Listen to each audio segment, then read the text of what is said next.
ഭക്ഷണം പാകം ചെയ്യുന്ന സ്ത്രീകൾക്കും അതുപോലെ തങ്ങളുടെ ഭർത്താക്കന്മാർ കഴിച്ചതിനു ശേഷം ബാക്കിയുള്ള ഭക്ഷണം കഴിക്കുന്ന സ്ത്രീകൾക്കും എന്തെങ്കിലും പാപങ്ങൾ ഉണ്ടാകുമോ, അല്ലെങ്കിൽ അവർക്ക് എന്തെങ്കിലും ദോഷകരമായ ഫലങ്ങൾ ഉണ്ടാകുമോ? ദയവായി ഭക്ഷണത്തെ കുറിച്ച് ചില പ്രധാനപ്പെട്ട നിയമങ്ങൾ ഞങ്ങൾക്ക് വ്യക്തമായി വിശദീകരിച്ച് ഞങ്ങളുടെ മനസ്സിലുള്ള ഈ സംശയം പൂർണ്ണമായി തീർത്തു തരണമേ പ്രഭോ എന്ന് ദയനീയമായി പ്രാർത്ഥിച്ചു. അപ്പോൾ ശ്രീകൃഷ്ണൻ ഒരു ചെറിയ പുഞ്ചിരി തൂകി ദേവർഷി നാരദനോട് ഇങ്ങനെ പറഞ്ഞു: ഓ ദേവർഷി നാരദ, നീ ചോദിച്ച ചോദ്യം വളരെ പ്രാധാന്യമുള്ളതാണ്.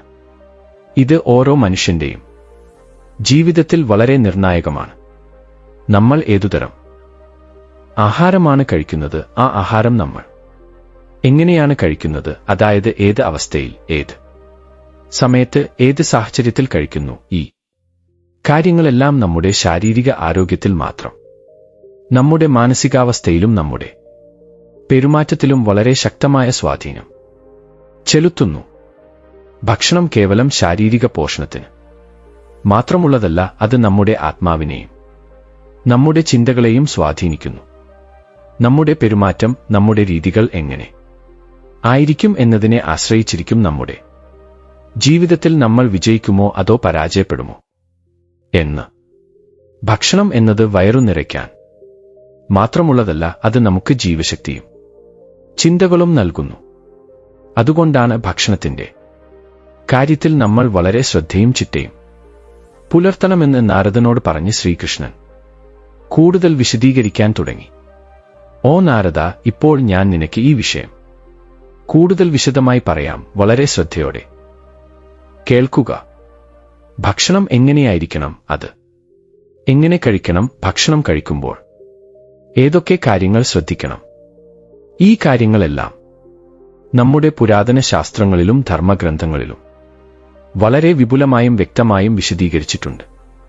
ശുചിയായി, വൃത്തിയായി, പവിത്രമായ മനസ്സോടെ ശരിയായ രീതിയിൽ തയ്യാറാക്കിയ ഭക്ഷണം എല്ലായ്പ്പോഴും നമുക്ക് പ്രയോജനകരമായിരിക്കും. അത്തരം ഭക്ഷണം നമുക്ക് ആരോഗ്യവും ശക്തിയും പോസിറ്റീവ് ചിന്തകളും നൽകുന്നു. കൂടാതെ നമ്മുടെ ശാസ്ത്രങ്ങൾ ഭക്ഷണം തയ്യാറാക്കുന്ന വ്യക്തിയും ചില പ്രധാന നിയമങ്ങൾ തീർച്ചയായും പാലിക്കണമെന്ന് പറഞ്ഞിട്ടുണ്ട്. കാരണം പാചകം ചെയ്യുന്ന വ്യക്തിയുടെ മാനസികാവസ്ഥ, അയാളുടെ വികാരങ്ങൾ, അയാളുടെ ശുചിത്വം എന്നിവയെല്ലാം ഭക്ഷണത്തിൽ പ്രവേശിച്ച് അത് കഴിക്കുന്നവരെ സ്വാധീനിക്കുന്നു.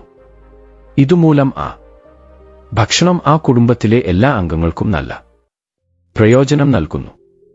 പ്രത്യേകിച്ച് വീട്ടിൽ പാചകം ചെയ്യുന്ന സ്ത്രീകൾ ഈ നിയമങ്ങൾ കൃത്യമായി പാലിച്ച് ഭക്ഷണം തയ്യാറാക്കിയാൽ ആ വീട്ടിൽ എപ്പോഴും സന്തോഷം, ലക്ഷ്മി, സമൃദ്ധി എന്നിവ നിറഞ്ഞു നിൽക്കും. ആ കുടുംബം എല്ലാ കഷ്ടപ്പാടുകളിൽ നിന്നും അകന്നു നിൽക്കും, എപ്പോഴും സന്തോഷത്തോടെയും ഐശ്വര്യത്തോടെയും ജീവിക്കും. ഓ നാരദ, ഞാൻ പറയാൻ പോകുന്ന ഈ നിയമങ്ങളിൽ വെച്ച് ഏറ്റവും പ്രധാനപ്പെട്ട നിയമം എന്താണെന്ന് വെച്ചാൽ, വീട്ടിലെ സ്ത്രീകൾ രാവിലെ നേരത്തെ ഉറക്കമുണർന്ന് ഭക്ഷണം പാചകം ചെയ്യണം. ഇത് വളരെ ചെറിയ കാര്യമായി തോന്നിയേക്കാം, പക്ഷേ ഇതിന്റെ സ്വാധീനം വളരെ വലുതാണ്. എന്തുകൊണ്ടായിരിക്കും എന്ന് നീ ചിന്തിക്കുന്നുണ്ടോ? ഈ കാര്യം ഞാൻ നിനക്ക് ഒരു കഥയിലൂടെ കൂടുതൽ വ്യക്തമായും എളുപ്പത്തിൽ മനസ്സിലാകുന്ന രീതിയിലും വിശദീകരിച്ച് തരാം. ഇത് രാമയ്യയും ലക്ഷ്മിയും എന്ന ദമ്പതികളുടെ കഥയാണ്. ശ്രദ്ധയോടെ കേൾക്കൂ എന്ന് ശ്രീകൃഷ്ണൻ ഇങ്ങനെ കഥ പറയാൻ തുടങ്ങി. നാരദ, വളരെ കാലം മുൻപ് ഒരു മനോഹരമായ പച്ചപ്പ് നിറഞ്ഞ ഗ്രാമത്തിൽ രാമയ്യ എന്നു പേരുള്ള വ്യക്തിയായിരുന്നു. രാമയ്യ വെറുമൊരു സാധാരണക്കാരനായിരുന്നില്ല. അദ്ദേഹം തന്റെ തൊഴിലിൽ അങ്ങേയറ്റം ബുദ്ധിമാനും വിദഗ്ധനുമായിരുന്നു. അദ്ദേഹം ഒരു വലിയ കുശവനായിരുന്നു. മണ്ണുകൊണ്ട് അതിശയകരമായ കലാപരമായ പാത്രങ്ങളും കുട്ടികൾ കളിക്കുന്ന കളിപ്പാട്ടങ്ങളും കൂടാതെ നിരവധി അതിശയകരമായ അലങ്കാര വസ്തുക്കളും ഉണ്ടാക്കിയിരുന്നു. അദ്ദേഹത്തിന്റെ കൈകളാൽ നിർമ്മിച്ച കലാ സൃഷ്ടികൾ കണ്ടവർ അത്ഭുതപ്പെട്ടുപോയിരുന്നു. അദ്ദേഹത്തിന്റെ വൈദഗ്ധ്യത്തെ അവർ വളരെയധികം പ്രശംസിച്ചു.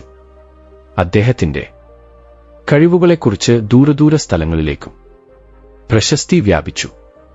തൽഫലമായി നിരവധി സ്ഥലങ്ങളിൽ നിന്നും ആളുകൾ അദ്ദേഹത്തിന്റെ സാധനങ്ങൾ വാങ്ങാൻ പ്രത്യേകം വരുമായിരുന്നു. തന്റെ അതിശയകരമായ കലാപരമായ വൈദഗ്ധ്യം കൊണ്ട് രാമയ്യ നല്ല പണം സമ്പാദിച്ചു. ആ പണം കൊണ്ട് അദ്ദേഹം ഗ്രാമത്തിൽ ഒരു വലിയ വീട് നിർമ്മിച്ചു. അതിൽ തന്റെ കുടുംബത്തിന് ആവശ്യമുള്ള എല്ലാ സുഖസൗകര്യങ്ങളും ഒരുക്കി. അദ്ദേഹത്തിന്റെ ജീവിതം വളരെ സന്തോഷകരവും സമ്പന്നവും സുഖകരവുമായിരുന്നു. പക്ഷേ നിർഭാഗ്യവശാൽ കുറച്ച് ദിവസങ്ങൾക്ക് ശേഷം രാമയ്യയുടെ ജീവിതത്തിൽ ഒരു വലിയ ദുരന്തം സംഭവിച്ചു. അദ്ദേഹത്തിന്റെ മാതാപിതാക്കൾ ഇരുവരും മരണപ്പെട്ടു. അവരുടെ മരണശേഷം രാമയ്യ ആ വലിയ വീട്ടിൽ ഒറ്റയ്ക്ക് ജീവിക്കേണ്ടി വന്നു. അദ്ദേഹത്തിന്റെ മാതാപിതാക്കൾ ഉണ്ടായിരുന്നപ്പോൾ വീട്ടിൽ ഒരു തിരക്കുണ്ടായിരുന്നു. ഇപ്പോൾ ആ തിരക്കൊക്കെ പോയി. അദ്ദേഹത്തിന്റെ ഏകാന്തത കണ്ട് അദ്ദേഹത്തിന്റെ അമ്മായിക്ക് വളരെ ദുഃഖം തോന്നി. രാമയ്യയുടെ ജീവിതത്തിൽ ഒരു കൂട്ടും ഒരു ഭാര്യയും ആവശ്യമാണെന്ന് കരുതി അവർ ലക്ഷ്മി എന്ന സുന്ദരിയായ പെൺകുട്ടിയുമായി രാമയ്യയുടെ വിവാഹം നടത്തി. ലക്ഷ്മി കാണാൻ വളരെ സുന്ദരിയായിരുന്നു. അവളുടെ രൂപം കണ്ട് എല്ലാവരും ആകർഷിക്കപ്പെട്ടു. അവളുടെ മുഖത്ത് ഒരു പ്രത്യേക സൗന്ദര്യം ഉണ്ടായിരുന്നു. പക്ഷേ അവൾക്ക് ഒരു വലിയ കുറവുണ്ടായിരുന്നു. അതെന്തെന്നാൽ അവൾ വളരെ അലസയായിരുന്നു. മടിയുള്ളവളായിരുന്നു. അവൾക്ക് ഒരു കാര്യത്തിലും താൽപ്പര്യം ഉണ്ടായിരുന്നില്ല. വീട് വൃത്തിയാക്കുക, ഭക്ഷണം പാചകം ചെയ്യുക, സമയത്തിന് ജോലികൾ പൂർത്തിയാക്കുക തുടങ്ങിയ കാര്യങ്ങളിൽ അവൾക്ക് ശ്രദ്ധ ഉണ്ടായിരുന്നില്ല. പ്രത്യേകിച്ച് രാവിലെ ഉറക്കമുണരാൻ പോലും അവൾക്ക് വളരെ മടിയായിരുന്നു. ഉറക്കം എന്നാൽ അവൾക്ക് ഏറ്റവും പ്രിയപ്പെട്ടതായിരുന്നു. അവൾ മണിക്കൂറുകളോളം സൂര്യനെപ്പോലെ ഉറങ്ങാൻ ഇഷ്ടപ്പെടുന്നവൾ. സൂര്യൻ ഉച്ചയിലെത്തിയിട്ടും അവൾ ഉറങ്ങുകയായിരുന്നു. രാമയ്യയ്ക്ക് പക്ഷേ അതിരാവിലെ എഴുന്നേൽക്കുന്ന ശീലമുണ്ടായിരുന്നു. സൂര്യോദയത്തിനു മുൻപേ അയാൾ ഉണർന്ന് തന്റെ ദൈനംദിന കാര്യങ്ങൾ പൂർത്തിയാക്കി തന്റെ കുശവന്റെ ജോലി ആരംഭിക്കുമായിരുന്നു. അയാൾ എപ്പോഴും സമയത്തിന് വില കൽപ്പിക്കുകയും ജോലികൾ കൃത്യസമയത്ത് പൂർത്തിയാക്കുകയും ചെയ്യുമായിരുന്നു. എന്നാൽ ലക്ഷ്മി ഇതിന് തികച്ചും വിപരീതമായിരുന്നു. അവൾ രാവിലെ വളരെ വൈകിയാണ് ഉണർന്നിരുന്നത്. സൂര്യൻ ഉച്ചയിലെത്തുന്നതുവരെ ഉറങ്ങുമായിരുന്നു. കുറച്ച് വീട്ടുജോലികൾ ചെയ്ത ശേഷം വീണ്ടും ക്ഷീണിച്ചതായി തോന്നി വിശ്രമത്തിന്റെ പേരിൽ ഉറങ്ങുമായിരുന്നു. അവളുടെ മടി കാരണം വൈകുന്നേരം വരെ ഉറങ്ങുകയും വളരെ വൈകി ഭക്ഷണം പാകം ചെയ്യുകയും ചെയ്തു.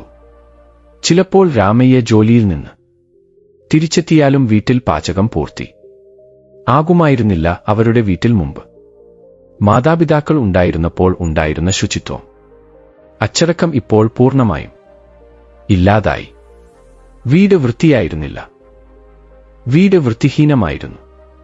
വസ്തുക്കൾ ചിതറിക്കിടന്നിരുന്നു. സംഗീതം രാമയ്യയ്ക്ക് സമയത്തിന് നല്ല ചൂടുള്ള ഭക്ഷണം ലഭിച്ചിരുന്നില്ല. വീട്ടിൽ ലക്ഷ്മിയെ നേരെ ആക്കാൻ മുതിർന്നവർ ആരും ഉണ്ടായിരുന്നില്ല. അവളെ നിയന്ത്രിക്കാനും ശരിയായ വഴിയിൽ നയിക്കാനും ആരും ഇല്ലാത്തത് അവളുടെ മടിക്ക് കൂടുതൽ ആക്കം കൂട്ടി. സംഗീതം വിവാഹം കഴിഞ്ഞ് കുറച്ച് മാസങ്ങൾ വരെ രാമയ്യ ലക്ഷ്മിയുടെ ഈ ശീലങ്ങൾ ക്ഷമയോടെ സഹിച്ചു. ലക്ഷ്മി പതിയെ മാറുമെന്ന് അവൻ പ്രതീക്ഷിച്ചു. അവൾ തന്നോടൊപ്പം താമസിക്കുമ്പോൾ ശീലങ്ങൾ മാറ്റുമെന്ന് അവൻ പ്രതീക്ഷിച്ചു. എന്നാൽ സാഹചര്യം മെച്ചപ്പെടുന്നതിന് പകരം ദിവസം തോറും കൂടുതൽ വഷളായി. വീടിന്റെ അന്തരീക്ഷം അലങ്കോലമായി. ഇപ്പോൾ അവൻ തന്റെ വിവാഹത്തിനു മുമ്പുള്ള ജീവിതം വളരെ നല്ലതും ശാന്തവുമായിരുന്നു എന്ന് തോന്നിത്തുടങ്ങി. അന്ന് അവൻ സൂര്യോദയത്തിനു മുമ്പേ ഉണർന്ന സമയത്തിന് ജോലിക്ക് പോയിരുന്നു. വീട് വൃത്തിയായി സൂക്ഷിച്ചിരുന്നു. സമയത്തിന് ഭക്ഷണം പാകം ചെയ്ത് കഴിച്ചിരുന്നു. അവന്റെ ജീവിതം ഒരു ചിട്ടയായ രീതിയിൽ ലക്ഷ്മിയോടൊപ്പം ഉണ്ടായിരുന്നു. എന്നാൽ ഇപ്പോൾ ഉച്ചയായിട്ടും തന്റെ ഭാര്യ ഭക്ഷണം പാകം ചെയ്തിരുന്നില്ല. രാമയ്യ ലക്ഷ്മിയുടെ ഈ അശ്രദ്ധമായ പെരുമാറ്റം, അവന്റെ മടിയൻ ശീലങ്ങൾ അവനെ വളരെയധികം അസ്വസ്ഥനാക്കി. അവൻ അവളെ സ്നേഹത്തോടെയും ചിലപ്പോൾ ദേഷ്യത്തോടെയും ചിലപ്പോൾ യാചിച്ചും പലവിധത്തിൽ ഉപദേശിക്കാൻ ശ്രമിച്ചു. ഓ ലക്ഷ്മി, ദയവായി ചിലപ്പോഴെങ്കിലും രാവിലെ നേരത്തെ എഴുന്നേൽക്കൂ. ഇങ്ങനെ ഇരുന്നാൽ എന്റെ ദിവസം മുഴുവൻ പാഴായി പോകും. രാവിലെ വിശപ്പോടെ ജോലിക്ക് പോകേണ്ടി വരും. ജോലിയിൽ ശ്രദ്ധിക്കാൻ കഴിയുന്നില്ല. ഏകാഗ്രത നഷ്ടപ്പെടുന്നു. വിശപ്പ് കാരണം ശരീരം തളരുന്നു. ദയവായി ഇപ്പോഴെങ്കിലും സ്വയം തിരുത്തൂ, നമ്മുടെ ജീവിതം നന്നായിരിക്കും എന്ന് അവൻ അപേക്ഷിച്ചു. എന്നാൽ ലക്ഷ്മി സ്വയം തിരുത്താൻ ഒരു താൽപ്പര്യവും കാണിച്ചില്ല. അവൾ രാമയ്യയുടെ വാക്കുകൾ ശ്രദ്ധിച്ചില്ല. അവളുടെ ദുരിതം അവളെ പൂർണ്ണമായി കീഴ്പ്പെടുത്തിയിരുന്നതിനാൽ അവൾക്ക് അവന്റെ വേദന മനസ്സിലായില്ല. അതോടെ രാമയ്യ രാവിലെ തലേന്നത്തെ പഴങ്കഞ്ഞി കഴിക്കാൻ തുടങ്ങി. അതോടെ രാമയ്യയുടെ ക്ഷമ ക്രമേണ കുറഞ്ഞു. അവൻ ദിവസം തോറും ദേഷ്യക്കാരനായി. അവൻ നിരാശനായി. അവന്റെ മുഖത്ത് നിന്ന് ചിരി മാഞ്ഞു. എപ്പോഴും അസ്വസ്ഥതയും ക്ഷീണവുമായിരുന്നു. അവൻ ജോലിക്ക് വൈകിയെത്തി. ചിലപ്പോൾ പഴങ്കഞ്ഞി ഇല്ലെങ്കിൽ വിശപ്പോടെ ജോലിക്ക് പോയിരുന്നു. ഇത് അവന്റെ ശരീരത്തിലെ ശക്തി കുറച്ചു. ദിവസം മുഴുവൻ വിശപ്പും അസ്വസ്ഥതയും അവനുണ്ടായിരുന്നു. ഇത് അവന്റെ കുശവന്റെ ജോലിയെ സാരമായി ബാധിച്ചു. അയാൾ ചെയ്തിരുന്നോ ഇപ്പോൾ അങ്ങനെ ചെയ്യാൻ കഴിയുന്നില്ല. അയാളുടെ കയ്യിലുള്ള കലയോടുള്ള ആഗ്രഹം ക്ഷീണം കാരണം ജോലിയിൽ ശ്രദ്ധ കേന്ദ്രീകരിക്കാൻ കഴിഞ്ഞില്ല. തൽഫലമായി അയാളുടെ വരുമാനം ക്രമേണ കുറഞ്ഞു. ഒരു കാലത്ത് സമ്പന്നമായിരുന്ന രാമയ്യയുടെ ജീവിതം എപ്പോഴാണ് കഷ്ടത്തിലായത്? പണം ഇല്ലാത്തതുകൊണ്ട് രാമയ്യയും ലക്ഷ്മിയും തമ്മിലുള്ള വഴക്കുകൾ സാധാരണമായി മാറി. ചെറിയ കാര്യങ്ങൾക്കു പോലും ഇരുവരും വഴക്കിട്ടു. ഇരുവരും നിരാശയിൽ മുങ്ങിപ്പോയി. അവരുടെ ജീവിതത്തിൽ സന്തോഷം ഇല്ലാതായി. രാമയ്യയുടെ അമ്മായിക്ക് ഈ വിവരം അറിഞ്ഞു. തന്റെ മകന്റെ ജീവിതം ഇങ്ങനെ മാറിയത് അവർക്ക് വളരെ സങ്കടമുണ്ടാക്കി. അവർ ഉടൻ തന്നെ രാമയ്യയുടെ വീട്ടിൽ വന്ന് വീടിന്റെ ദയനീയ സ്ഥിതി കണ്ട് ഹൃദയം വേദനിച്ചു. ഒരു കാലത്ത് വൃത്തിയും സുഗന്ധവുമുള്ളതും ഉന്മേഷദായകവുമായിരുന്നു വീട് ഇപ്പോൾ അലങ്കോലവും വൃത്തിഹീനവുമാണ്. രാമയ്യയും ലക്ഷ്മിയും പണം ഇല്ലാത്തതുകൊണ്ട് അവർക്ക് ശരിയായ ആതിഥ്യം നൽകാൻ കഴിയാതെ ലജ്ജിച്ചു. അവരുടെ കണ്ണുകളിൽ വേദനയും നിരാശയും വ്യക്തമായി കണ്ടു. പിന്നീട് ഒറ്റയ്ക്കിരുന്നപ്പോൾ ലക്ഷ്മി തന്റെ അമ്മായിയോട് രാമയ്യയെക്കുറിച്ച് പരാതിപ്പെട്ടു. അവൾ കണ്ണീരോടെ ഇങ്ങനെ പറഞ്ഞു: അമ്മായി, നിങ്ങൾ എന്നെ ഏത് തരത്തിലുള്ള ആളുമായിട്ടാണ് വിവാഹം കഴിപ്പിച്ചത്? അവൻ എപ്പോഴും എന്നോട് ദേഷ്യപ്പെടുന്നു. ഇപ്പോൾ കൈയും ഉയർത്താൻ തുടങ്ങി. ഇങ്ങനെയാണെങ്കിൽ ഞാൻ അവനെ ഉപേക്ഷിച്ച് എന്റെ വീട്ടിലേക്ക് പോകും. ദയവായി അവനെ ഒരു തവണ ഉപദേശിക്കൂ. എന്റെ വേദന മനസ്സിലാക്കൂ എന്ന് അവൾ കരഞ്ഞു പറഞ്ഞു. അവൾ ലക്ഷ്മിയുടെ വാക്കുകൾ ക്ഷമയോടെയും സഹാനുഭൂതിയോടെയും കേട്ടു.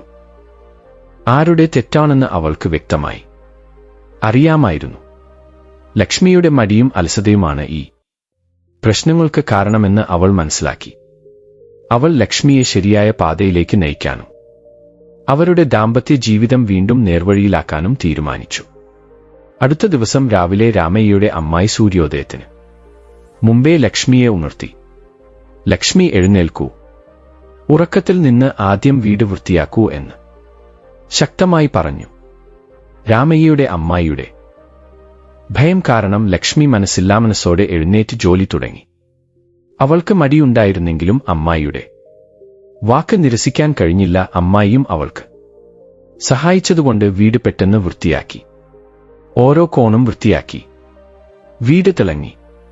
പിന്നീട് അമ്മായി ലക്ഷ്മിയോട് വേഗം കുളിച്ച് തയ്യാറായി നിൽക്കാൻ പറഞ്ഞു. ലക്ഷ്മിക്ക് ആ വാക്ക് നിഷേധിക്കാൻ കഴിഞ്ഞില്ല. അവൾ കുളിച്ചു വന്നു. അപ്പോൾ അമ്മായി അവളോട് വീട്ടിലുള്ള സാധനങ്ങൾ ഉപയോഗിച്ച് ഭക്ഷണം തയ്യാറാക്കി ദൈവപൂജയ്ക്ക് ഒരുക്കാൻ പറഞ്ഞു. ലക്ഷ്മി അതുപോലെ ചെയ്തു. നിവേദ്യം തയ്യാറാക്കി. വീടെല്ലാം ധൂപം ഇട്ടു. ദീപങ്ങളുടെ സുഗന്ധം വീടെല്ലാം വ്യാപിച്ചു. വീടിന്റെ അന്തരീക്ഷം പ്രസന്നവും പവിത്രവുമായി മാറി. ആ വാസനകൾ ലക്ഷ്മിക്ക് വളരെ സന്തോഷവും ലഘുത്വവും നൽകി. അവളുടെ മനസ്സിലെ മടി ക്ഷണത്തിൽ അപ്രത്യക്ഷമായി. അവൾ പ്രസന്നമായ മനസ്സോടെ ഭക്ഷണം തയ്യാറാക്കാൻ തുടങ്ങി. സന്തോഷത്തോടെ പാചകം ചെയ്യാൻ തുടങ്ങി. രാമയ്യ ഉണരുമ്പോഴേക്കും അവൾ വീട്ടിലുള്ള സാധാരണ സാധനങ്ങൾ ഉപയോഗിച്ച് വളരെ രുചികരമായ ഭക്ഷണം തയ്യാറാക്കി. ചൂടുള്ള ഭക്ഷണത്തിന്റെ സുഗന്ധം വീട് മുഴുവൻ നിറഞ്ഞു. രാമയ്യ എഴുന്നേറ്റ് വീടിന്റെ ഭംഗിയും സുഗന്ധവും കണ്ട് സന്തോഷിച്ചു. വീട് വീണ്ടും തന്റെ മാതാപിതാക്കൾ ഉണ്ടായിരുന്നപ്പോൾ ഉണ്ടായിരുന്നത് പോലെ വൃത്തിയും സുഗന്ധവുമുള്ളതായി കണ്ട് അയാൾ അത്ഭുതപ്പെട്ടു. അയാൾ വേഗം കുളിച്ച് ദൈവത്തെ പൂജിച്ചു. അടുക്കളയിൽ നിന്ന് വരുന്ന ഭക്ഷണത്തിന്റെ സുഗന്ധം അവന്റെ വിശപ്പ് കൂടുതൽ ഉണർത്തി. പിന്നീട് ലക്ഷ്മി പുഞ്ചിരിയോടെ ഭക്ഷണം വിളമ്പിയപ്പോൾ രാമയ്യ അവളുടെ മാറിയ പെരുമാറ്റം കണ്ട് അത്ഭുതപ്പെട്ടു. അയാൾ അമ്മായിയുടെ നേർക്ക് നോക്കി. അവരും സ്നേഹത്തോടെ ചിരിച്ചു. രാമയ്യയ്ക്ക് അതെല്ലാം തന്റെ അമ്മായി കാരണമാണ് സംഭവിച്ചതെന്നും ലക്ഷ്മിയിൽ മാറ്റം വന്നെന്നും മനസ്സിലായി. അയാൾ അന്ന് വളരെ സന്തോഷത്തോടെ വയറുനിറയെ ഭക്ഷണം കഴിച്ചു. തന്റെ ഭർത്താവിന്റെ കണ്ണുകളിൽ തന്നോടുള്ള സ്നേഹവും പശ്ചാത്താപവും കണ്ട് ലക്ഷ്മിക്കും തന്റെ തെറ്റ് മനസ്സിലായി. അന്ന് അവരുടെ വിവാഹശേഷം ആദ്യമായി രാമയ്യ വയറുനിറയെ ഭക്ഷണം കഴിച്ച് വീട്ടിൽ നിന്ന് പുറപ്പെട്ടു. വയറു നിറഞ്ഞതും മനസ്സ് പ്രശാന്തമായതും കാരണം അയാൾ ദിവസം മുഴുവൻ ജോലിയിൽ പൂർണ്ണമായി ശ്രദ്ധിച്ചു. അവന്റെ ശ്രദ്ധയും ഉത്സാഹവും വർദ്ധിച്ചു. അന്ന് അവൻ നല്ല വരുമാനം ലഭിച്ചു. വൈകുന്നേരം അവൻ സന്തോഷത്തോടെയും ഉത്സാഹത്തോടെയും വീട്ടിലേക്ക് തിരിച്ചെത്തി. ആ സംഭവത്തിന് ശേഷം ലക്ഷ്മിക്ക് തന്റെ തെറ്റ് പൂർണ്ണമായി മനസ്സിലായി. അവൾ അമ്മായിയമ്മ പറഞ്ഞതുപോലെ രാവിലെ നേരത്തെ ഉണർന്നു വീട്ടു ജോലികൾ പൂർത്തിയാക്കി ഭക്ഷണം പാചകം ചെയ്യാൻ തുടങ്ങി. രാമയ്യ പിന്നീട് ഒരിക്കലും വിശപ്പുമായി ജോലിക്ക് പോയില്ല. പഴകിയ ചോറിന് പകരം അപ്പോഴും അപ്പോൾ പാകം ചെയ്ത പുതിയ ഭക്ഷണം കഴിച്ചതുകൊണ്ട് അവന്റെ ദേഷ്യം കുറഞ്ഞു. അവൻ വീണ്ടും ജോലിയിൽ ശ്രദ്ധിച്ചു. അവന്റെ കഴിവ് തിരിച്ചെത്തി. അവന്റെ വരുമാനം വീണ്ടും വർദ്ധിച്ചു. അവർ വീണ്ടും സന്തോഷത്തോടെയും ജീവിക്കാൻ തുടങ്ങി. അവരുടെ ജീവിതത്തിൽ ലക്ഷ്മിയുടെ സ്വപ്നമായ സന്തോഷവും സമൃദ്ധിയും തിരിച്ചെത്തി എന്ന് ശ്രീകൃഷ്ണൻ നാരദനോട് പറഞ്ഞു. ഓ നാരദ, രാമയ്യയുടെയും ലക്ഷ്മിയുടെയും കഥ കണ്ടല്ലോ. ആ വീട്ടിൽ വീണ്ടും സന്തോഷവും സമൃദ്ധിയും തിരിച്ചെത്തി. രാവിലെ നേരത്തെ ഭക്ഷണം പാചകം ചെയ്യുന്നതുകൊണ്ട് എത്ര പ്രയോജനമുണ്ടെന്ന് കണ്ടല്ലോ. നമ്മുടെ പൂർവികർ ശാസ്ത്രങ്ങൾ പറയുന്നു, അടുക്കളയിലാണ് കുടുംബത്തിന്റെ ഭാഗ്യം നിർണയിക്കപ്പെടുന്നത് എന്ന്. ഒരു സ്ത്രീ തന്റെ വീട് എങ്ങനെ കൈകാര്യം ചെയ്യുന്നു, അടുക്കളയെ എങ്ങനെ പരിപാലിക്കുന്നു എന്നത് ആ കുടുംബത്തിന്റെ ഭാഗ്യത്തെയും ഐശ്വര്യത്തെയും നിർണയിക്കുന്നു. ഒരു സ്ത്രീ വൈകി ഉണർന്നാൽ, വൈകി ഭക്ഷണം പാചകം ചെയ്താൽ ആ വീടിന്മേൽ പ്രതികൂല പ്രഭാവം ഉണ്ടാകും. ഒരിക്കലും രാത്രി ബാക്കി വന്ന പഴകിയ ചോറ് കഴിക്കരുത്. രാവിലെ തന്നെ വേഗം എഴുന്നേറ്റ് ഭക്ഷണം പാകം ചെയ്ത് ആഹാരം കഴിക്കണം. അങ്ങനെ ചെയ്യാതെ പഴകിയ ഭക്ഷണം കഴിച്ചാൽ അങ്ങനെയുള്ള വീട്ടിൽ ദാരിദ്ര്യവും കലഹങ്ങളും ഉണ്ടാകും. വീട് എത്ര വൃത്തിയും ഭംഗിയുമുള്ളതായി സൂക്ഷിക്കുന്നുവോ ആ വീട്ടിൽ അത്രയും സന്തോഷവും സമൃദ്ധിയും വർദ്ധിക്കും. പരിശുദ്ധി ലക്ഷ്മീദേവിക്ക് വളരെ ഇഷ്ടമാണ്. അതുകൊണ്ട് സ്ത്രീകൾ എപ്പോഴും വീട് വൃത്തിയോടെ സൂക്ഷിക്കണം. രാവിലെ വേഗം ഉറക്കമുണർന്ന് ഭക്ഷണം തയ്യാറാക്കണം.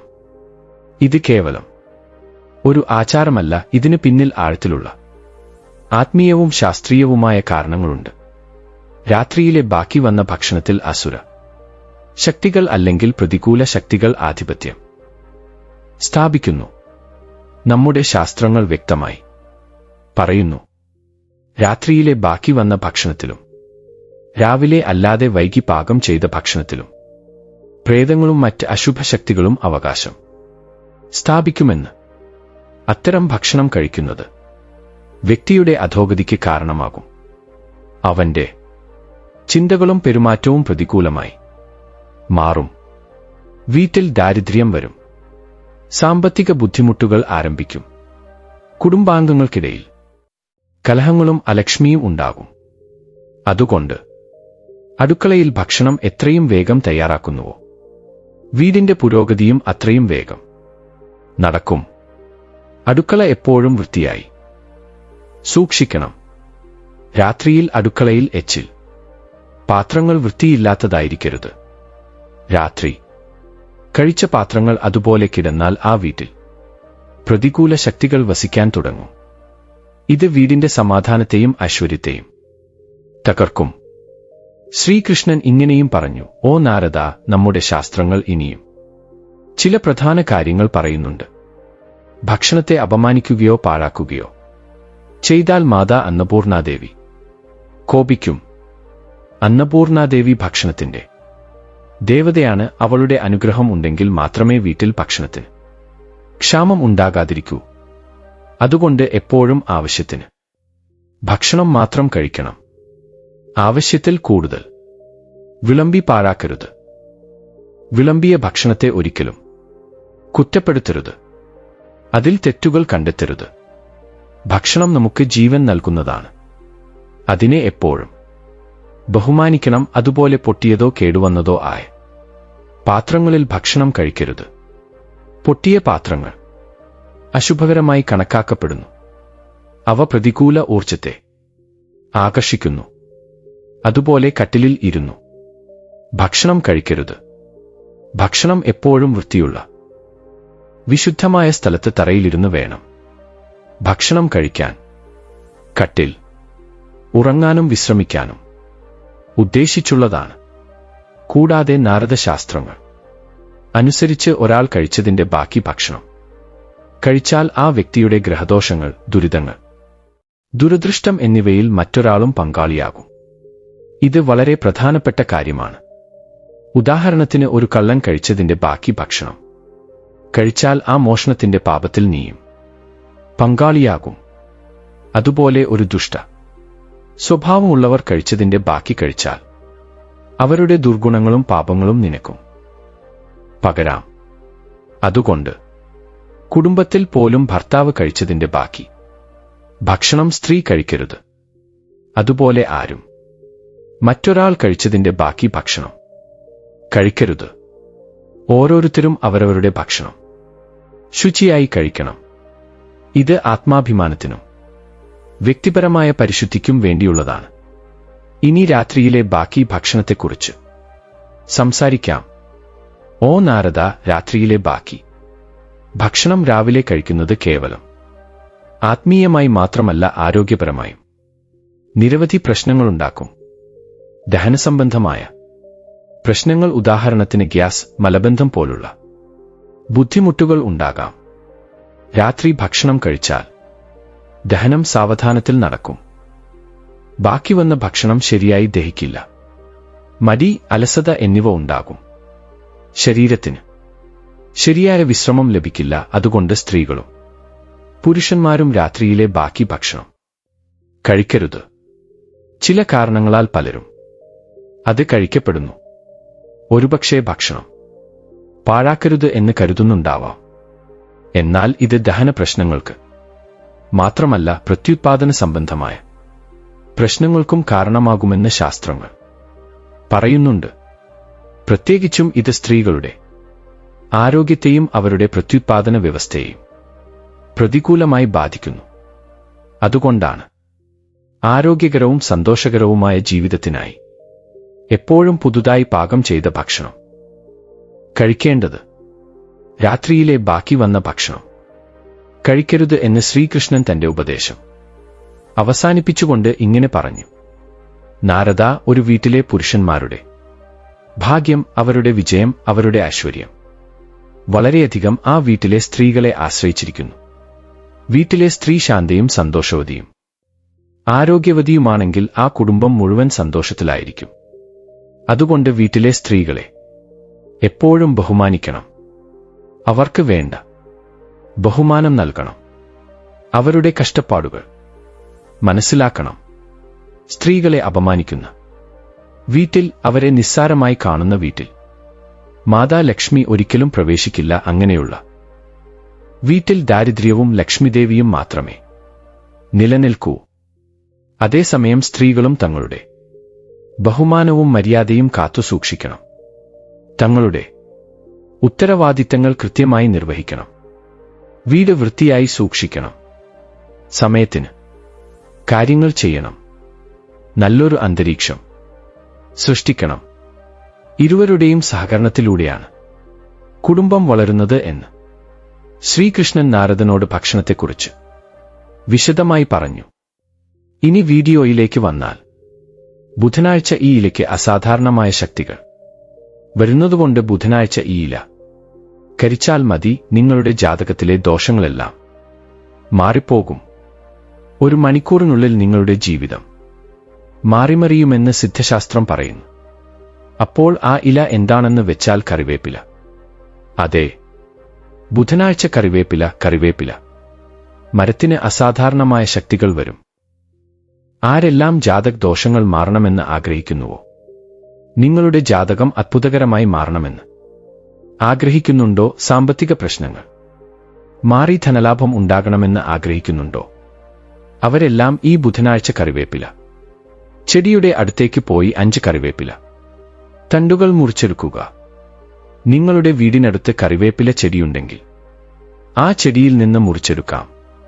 അല്ലെങ്കിൽ അയൽപ്പക്കത്ത് കറിവേപ്പില ചെടിയുണ്ടെങ്കിൽ അവിടെ നിന്ന് മുറിച്ചെടുക്കാം. അല്ലെങ്കിൽ പച്ചക്കറിക്കടയിൽ നിന്ന് ഫ്രഷ് കറിവേപ്പില വാങ്ങിക്കൊണ്ടുവന്ന് പരിഹാരം ചെയ്യാം. ഒന്നുമില്ല, 5 കറിവേപ്പില തണ്ടുകൾ കൊണ്ടുവന്ന് ആ കറിവേപ്പില ഒരു ചെറിയ പ്ലേറ്റിലോ അല്ലെങ്കിൽ ധൂപം ഇടുന്ന പാത്രത്തിലോ ഇടുക. അതിനുശേഷം ഈ കറിവേപ്പില തണ്ടുകളിൽ കുറച്ച് കർപ്പൂരപ്പൊടി വിതറുക. അതിനു മുകളിൽ ഒരു നുള്ള് കടുകും ഇടുക. കാരണം കറിവേപ്പില പോലെ കടുകും വളരെ ശക്തിയുള്ളതാണ്. കടുക് നെഗറ്റീവ് എനർജിയെ മുഴുവൻ ഇല്ലാതാക്കുന്നു. അതുകൊണ്ട് ഒരു പ്ലേറ്റിലോ പാത്രത്തിലോ കറിവേപ്പില വെച്ച് ആ കറിവേപ്പിലയുടെ മുകളിൽ കുറച്ച് കടുക് ഇട്ട് അതിനു മുകളിൽ കർപ്പൂരം പൊടിച്ച് ഇടുക. അതിനുശേഷം മനസ്സിൽ സങ്കൽപ്പിച്ച് ഈ പ്ലേറ്റ് എടുത്ത് നിങ്ങളുടെ വീടിന്റെ നടുവിൽ വെച്ച് തീപ്പെട്ടിക്കൊണ്ട് കത്തിക്കുക. കർപ്പൂരപ്പൊടി ഇട്ടതുകൊണ്ട് ഇതെല്ലാം നന്നായി കത്തിപ്പോകും. അങ്ങനെ കത്തുമ്പോൾ നിങ്ങൾ ദൂരെ മാറി നിൽക്കുക.